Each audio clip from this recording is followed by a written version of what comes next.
Welcome back to the Chasing Tone podcast. This, of course, is Brian Wampler, back again with Blake from the Tone Mob podcast today. Blake is my co-host, I guess you could say, on here. And today we talk about NAMM. Now, if you're not familiar with NAMM, I'll explain it in just a minute. We talk about what NAMM is. We talk about some things you can do to have more fun at NAMM, have more success at NAMM, and also some things you can do to avoid some of the problems of NAMM. We'll get right into that right now. Hi. Hey. How you doing, buddy? I'm doing all right. How are you? Pretty splendid. Coming to terms with the fact that I am just an old loser white guy dad. A white guy dad? Mm-hmm. Why do you have to be white? I don't get it. You being racist? Well, is that a racist joke? No. Well, it's just that, like I'm only like one pair of white sneakers and some cargo shorts away from being, a dad. You just described me. I don't. Actually, I have gray sneakers on and gray jogging pants right now. But I mean, if it was warm enough, it'd be cargo pants because I'm a 42-year-old dad. Mm-hmm. I've been working on my dad bod this holiday break, by the way. Oh, good deal. Mm-hmm. I hear that's Yeah. fashionable these days. I don't know. The dad bod. I don't know. It's I took a couple weeks off from working out, which meant that I treated my body like crap, and I'm ready to get back to it though because I'm feeling the effects. Not that this has anything to do with Guitar Gear, but I definitely feel. I guess it does kind of benefit musician. I never was the workout kind until I started working out, and it's usually how that works. Yeah, and what I notice is that when I take 2 or 3 weeks off, I just feel worse. Not like I just don't have as much energy. I'm not in as good of a mood, and I just don't feel as good. And overall, I feel like just a little bit sick, not like super sick, just like a little bit of a bug, kind of, in comparison to working out. Yeah, you're not in. It doesn't take very long to start going backwards, and when you improved, it feels good, and so when you start going backwards, it feels bad. So right. Well, I'm talking just like an overall general emotional health, I guess. Mm-hmm. Let alone the fact that I was benching about 445. And right. I'm down to about 135 now after the break. So you only got up to 445, that's it? Yeah. On a light day. On a light for reps. Yeah. Yeah, okay. Well, this all makes good sense now. Now I understand. Only 445 pounds, come on. Yeah. Anyway. So NAMM. So, speaking of working out, let's talk about NAMM, because NAMM's coming up, right? Exactly. Oh, geez. And I don't want to curse myself or whatever. So I don't want to say that I've mastered the art of NAMM. It is an art. I will say I've gotten really lucky the past couple years. Mm-hmm. Hopefully, I'll continue that lucky streak, and have had some good success at NAMM, mostly by not getting as sick as everyone else. So that's the thing. Let's talk about that a little bit. Yeah, let's hope I continue that streak. Knock on wood or whatever. So, So, Nick. So for everyone who doesn't know, NAMM is basically a convention for people who make musical instruments. Mm-hmm. And, of any kind. Of any kind. So trumpets, drums, harmonicas, cowbells, you name it. And then retailers go there and look at companies and say, you look like a company we would like to carry your stuff. And then, people that you already do business with, they say, oh, you have this and this that's coming out this year. Well, cool. We want to put in an order for that. So that's really what it's for. It's not like it's misused a lot for a lot of people to go and just hang out and try to get a gig. Like, you know, go there with your best shredding licks and try to show off a little bit. And that's man, that's fun, but it's not really advantageous to the artist.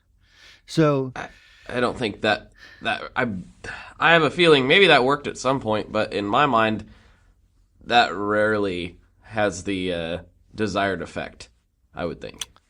I don't think so. No. Nope. I mean, because there's already big name or relatively big name guys there, doing it. So the manufacturer's already got that figured out. Yeah, I mean, and I know we used to have. I guess there was. I can't really be too specific because I got to be careful here. I don't want to call a brother out. You know what I mean? Mm-hmm. So, but there were times where people would just come to the booth like consistently every year, and they'd just be like, "Watch my new shredding licks." For like 45 minutes, and they got their foot on the monitor, and they're like headbanging. They're like, "Dude, I need a fan so it blows my hair, man." And you're like, right. We're demonstrating gear here. This is not your personal venue for a concert. Mm-hmm. And no one told them that wasn't appropriate. So if you're going to NAMM, step one, that's not appropriate. It's not your concert venue. You need to go find a band and go somewhere else to perform your art. Mm-hmm. Now, if you want to check out the latest gadget, the latest thingamabob, then you're more than welcome to. But please don't hog up our gear space because we're trying to sell stuff. I understand I understand. We all understand. All of us vendors understand that you want to play our pedal or amp or guitar or strings or drums or whatever. But so do other people in line waiting for you to stop shredding. Mm-hmm. So please keep that in mind as you go to NAMM. If you're going to some of those people waiting in line might actually purchase something. Yes, and that's why we're there. See, yeah, that's the whole point. That's the whole point is selling product at NAMM. Mm-hmm. Yep. So please. What about those guys that are? What about the guys that are walking around in the battle suits? I'm trying to figure those guys out. You figured those guys out yet? I sat back in my chair, just for anyone that's listening. I sat back in my chair and it sounded like I had a little gas, but that was actually my chair. So sure, it was. I'm trying to recreate it, and now it won't do it again. It sounded like a lie. I promise that was not me passing gas. Brian ripped one on the air. I did. I literally sat back in my chair like, holy crap, that sounded like I just let one out. Man, we had a hot mic situation in 2016 that was pretty controversial, and now we got this in 2017. The new hot mic controversy. Wow. Oh, yeah. Yeah, it happens. Sorry about that. No, I'm kidding. Anyways, you were talking about metal guys at NAMM. What's up with I'm talking about the guys, that are walking around in GWAR outfits. I'm trying to figure out what they're doing. Well, with the greatest of respect, some people go to NAMM to try to gain attention from others. They like the attention. There's a two-worded phrase for those type of people, but I won't use it because it's not polite. But they like the attention. And a good way to get attention is to dress up in a really crazy outfit and go where a bunch of people are. And then everyone stares and points at you. And some even want pictures with you because you look weird as hell. So that's what that's about. Right. It was kind of funny to me. It's like, I think you're at the wrong convention, dude. This isn't San Diego Comic-Con. Yeah, this is NAMM. Yeah. But they're literally these... I'll try to get some pictures. In fact, I think 60 Cycle, those guys started People of NAMM, hashtag People of NAMM last year. That's and I great. think they may be floating around there on Instagram, some pictures of some very interesting characters. That's amazing. Oh, I would definitely do that if I had wasn't tied to a booth the whole time. That'd be great. Yeah.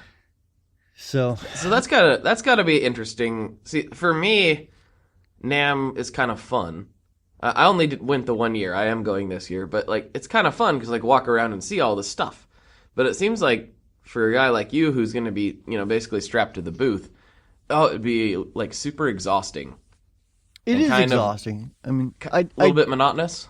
I do go look at other stuff. In fact, I mean, I usually, especially just because of the way I work, I know that I have to have a break just from people and noise, or else I'll just like have a mental breakdown. So, usually what I do is, I'll just be like, all right, I'm taking the next 20 minutes away. Don't call me. Like if the place catches on fire, I'll figure it out. Don't call me, Right. And I'll go check out some stuff for a minute, and then I'll take my isolation break, which means I walk outside where no one is, and I literally do nothing for like 15 minutes. That's totally understandable. And I think it's because I have a bit of an introversion aspect to my personality. Mm-hmm. And so and I mean in the classic sense that like an extrovert kind of gets a charge out of talking with people, where an introvert kind of feels a drain out of talking with people. I feel the drain. So like I have to kind of recharge, if that makes sense. And I can only recharge by complete isolation. Are you feeling that drain right now? You know what? Oddly enough, like with podcasts, actually with anything, with any interaction, even like my wife, who I love. Like I don't love you, but I love her. But like if we have like this wait, hold on. I thought there was love. This is terrible news. Your hugs just don't feel the same with your burly whiskers against my face. I should think not. It's just a different kind of love. But I mean, even like a long drawn, very, I don't want to say intense because that's not it, but a very back and forth conversation. Involved. Yeah. Like it's just the stimulation, I think, kind of wears me down a little bit. And so, like I live for the isolation, not for the complete isolation, but that's probably why I'm really good at just having this isolated room in the middle of nowhere with a breadboard and a bunch of parts. And I'm just fine with doing it all day long. Like I don't, to have someone here next to me while I do that would be a distraction. Yeah, that makes sense. It does. So like I just, I get fed off of being alone in a way. So, but there's also times where if I'm alone for too long, I crave the human interaction. But anyways, we're totally off topic. What I'm trying to say is, yes, I do. Yes, I do actually walk around and look at other stuff when at all possible. So yeah, unless there's a bunch of people at the booth that I need to talk to, then I'll hang around there. But for the most part, yeah, I usually try to get out and look at stuff too. Mm-hmm. But yeah, it's coming from our perspective, you're showing a product. So, and I am Brian Wampler, not like my name's on the pedal, not being like I'm kind of a big deal, not in that way, but I mean like since my name's on the pedal, people are like, hey, do you make these pedals? And I'm like, yeah, so tell me about them. That's usually what it is. So you're like, well, let's start with the ego compressor. The ego, and you like do your whole spiel over 24 pedals or whatever, and then oh man, oh yeah. So that's the thing when you have a big product line that you have to go, because literally that's what people buying pedals do. Tell me about your pedals. You're like, well, let me tell you about these. And then, you just start down the line. The ego compressor does this. The Paisley drive does this. Then you got the Euphoria. Then you got the this and the that's. And, and then they thank you. We would like to order, or, we'll think about it or whatever. And then the next person comes up and they're like, hi, Joe from Joe's Music. Tell me about your pedals. And you're like, okay, here we go again. And you take a deep breath, then you start all over through all 24 models. And you do that for five straight days. And it's literally one after the other, after the other, after the other. Yeah. That's crazy. Hopefully it's not over. Hopefully you're not trying to talk over the guy next to you shredding. Hence my earlier comment about it's not your stage. Get in there and play stuff. Let other people play, but don't be a hog. So it is loud. Like it's really loud. We wear earplugs the entire time. But so to have these conversations, you're yelling at a person 2 feet away from you. Oh, totally. You know what I mean? The whole time. Yeah, I forget. I had a dB meter in there. I think it was like 90 decibels in there at all times. And that's like walking down the hall. Down the aisle. Just walking down the aisle, it's like 90 decibels right there. Yeah. If you're in the drum section, which is, so let me explain this a little bit. So as a company, NAMM kind of gives you, like, you've been a member for a year, you're in Hall D, you're in the downstairs basement. After you've been to NAMM a time or two, they're like, okay, you can be in Hall D, which is by the drums. And then, like, as you become a member for longer and longer, like, okay, well, you can move up to Hall C now. And eventually you get to Hall B and A, which is like, where the companies that have been doing this forever are, like Seymour Duncan. Like this year we're next to Seymour Duncan. And we're last year too. So, you get next to those companies, and it's actually a little bit quiet in there because a lot of those have either an isolation booth or they just don't have, like no one's really demoing guitar pickups for Seymour Duncan. Yeah, I mean they are, but right. It's not like you don't demo a pickup the same way you would demo a 100-watt Marshall. You know what I mean? Or 100-watt Friedman, which is who we're next to this year. Nice. So that's yes, but Friedman, I mean they have a big isolation room. So even though they are cranking it up, it's isolated from us. So it's a little bit quieter. Now, I know a lot of guys like Hall D, which is where the drums are, because it's where, a lot of the smaller builders are there, and there's some energy there, I guess you could say. And so, I think I forget if JHS is there again this year. They're actually in the basement this year. JHS went to the basement? They did. Okay, well, that's kind of the same thing where, it's the newer, hipper companies are down there. And so there's this vibe that you just don't have in Hall B. You know what I mean? Like I don't know. It's like where the popular kids are like not really the popular kids. How do you explain it? It's where the cool hip guy is that like everyone wants to be friends with, because he's the cool dude. And I really liked the basement. It was a little bit quieter. And then there was, like you say, a lot more smaller, newer guys down there. Then that's kind of who I tend to interact with more. Right. And so it was like a lot of people that I knew were down there.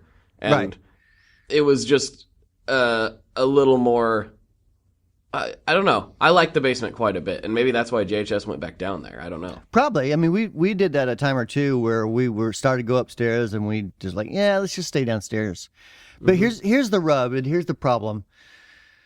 Yes, it's for the guy playing. It's cooler to kind of be around all those companies. But the buyers, the people that are going, like the people that we're there for, they're actually upstairs. You know what I mean?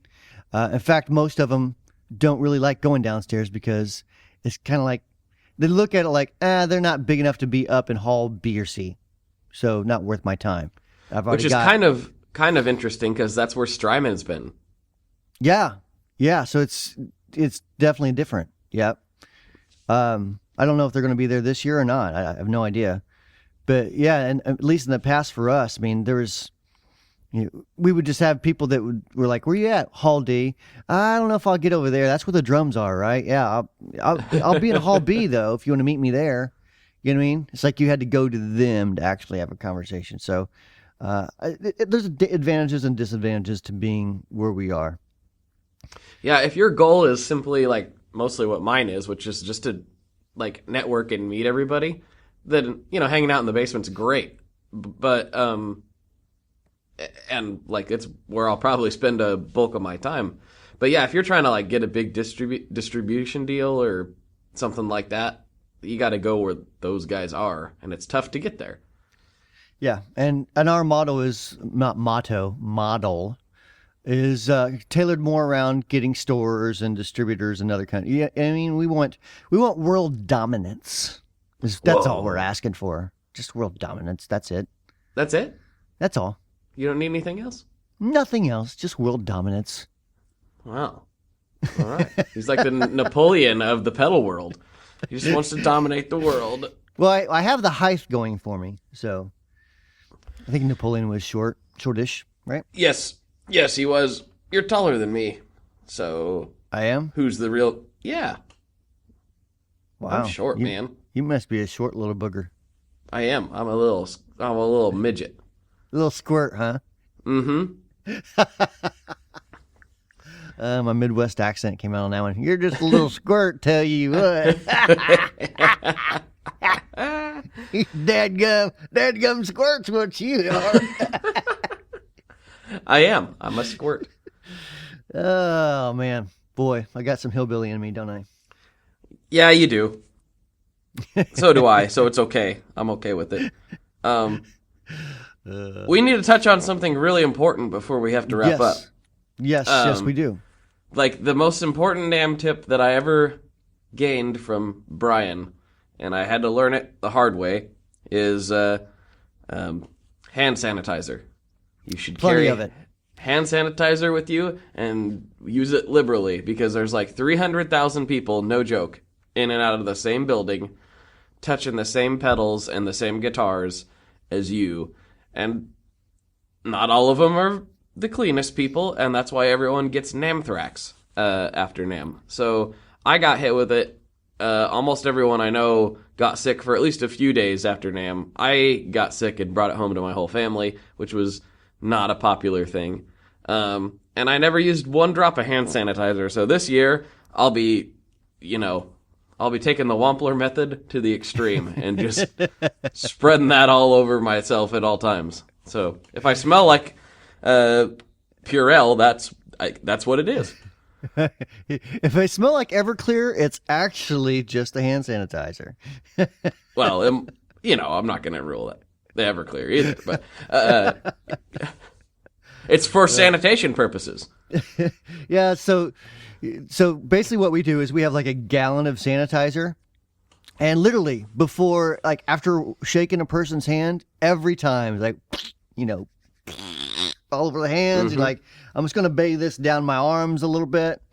And then I know people are like, but that kills the good bacteria. Yeah, I'm okay with that as long as it kills the bad bacteria too for NAMM, because I'm telling you what, like, serious story, like, I've seen guys come to our booth with like bloody thumbs and like, hey, can I play a guitar? And you're like, sure, I guess. And they play the guitar and they leave, and I will coat the entire guitar with hand sanitizer. Seriously. I know that's like a bad thing to do, but it's better than like having all this fungus all over your stuff.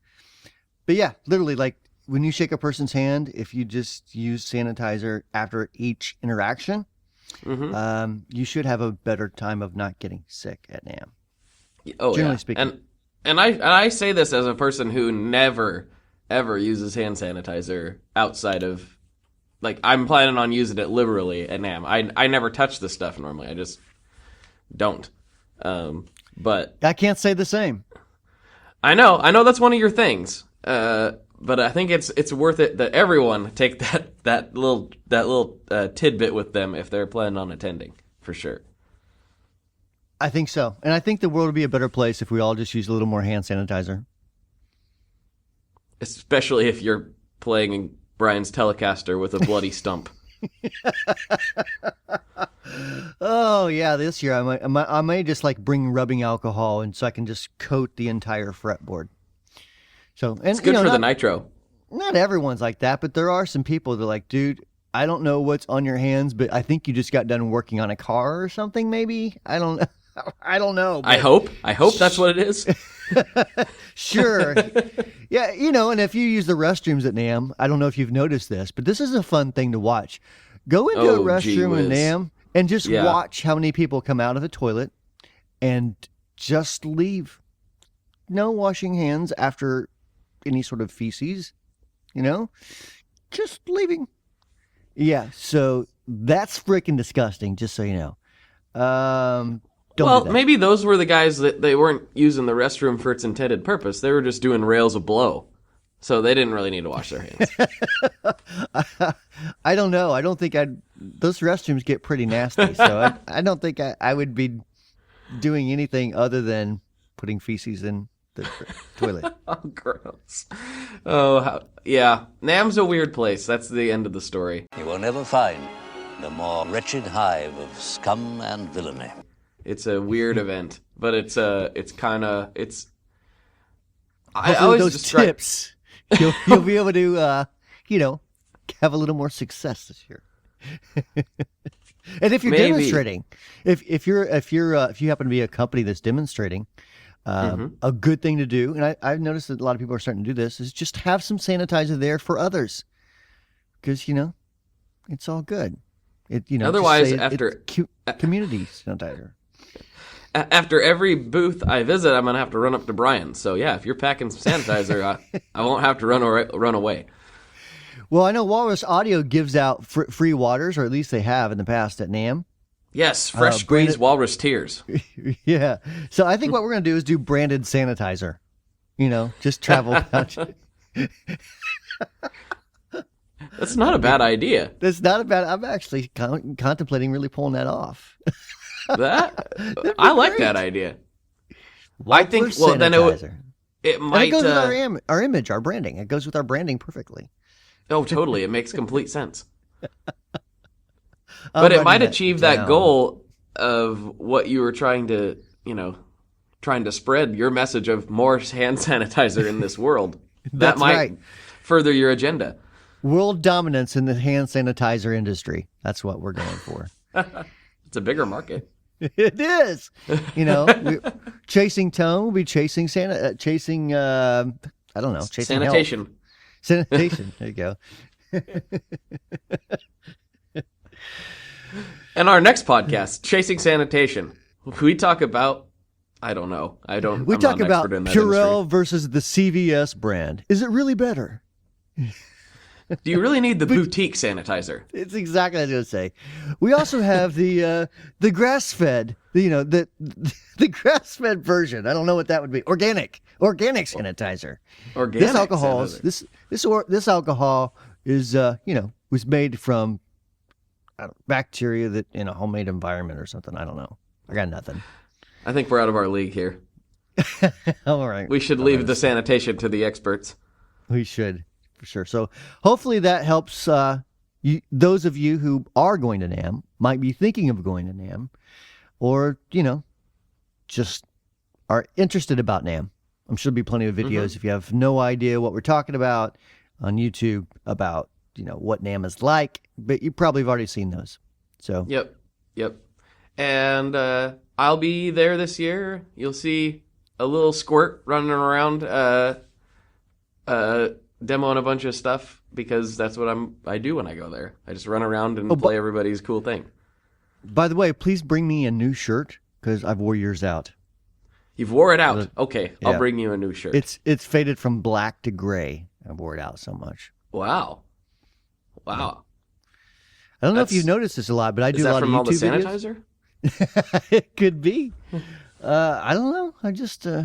I don't know. It's not really it's not because I like you or anything. For some reason, it's just, I don't know. It's the top one of my shirts I wear. Oh, well, thanks, Brian. I'll get you another. If you have, don't do gray. The blacks work better for me because I sweat a lot. I'm a sweaty dude. I don't know why. I think it's stress.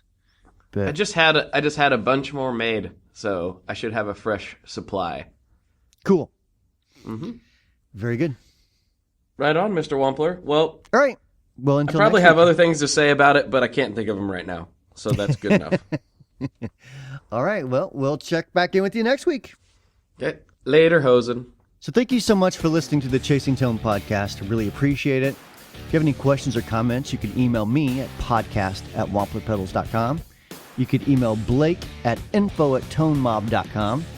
You can also check us both out on Facebook. We both have groups. Ours is the Wampler Pedals Tone Group. Blake's is the Tone Mob, I believe. And so if you have any questions or comments, please don't hesitate to reach out to us. Let us know. There is no dumb questions, so we love getting comments and questions. And if you would like to leave a review for this podcast, we'd really appreciate it. Just simply go to iTunes, leave a hopefully good review, and we really appreciate that. It helps more people become aware of us and helps us continue to do this. So thanks a lot for listening, and we'll talk to you next week.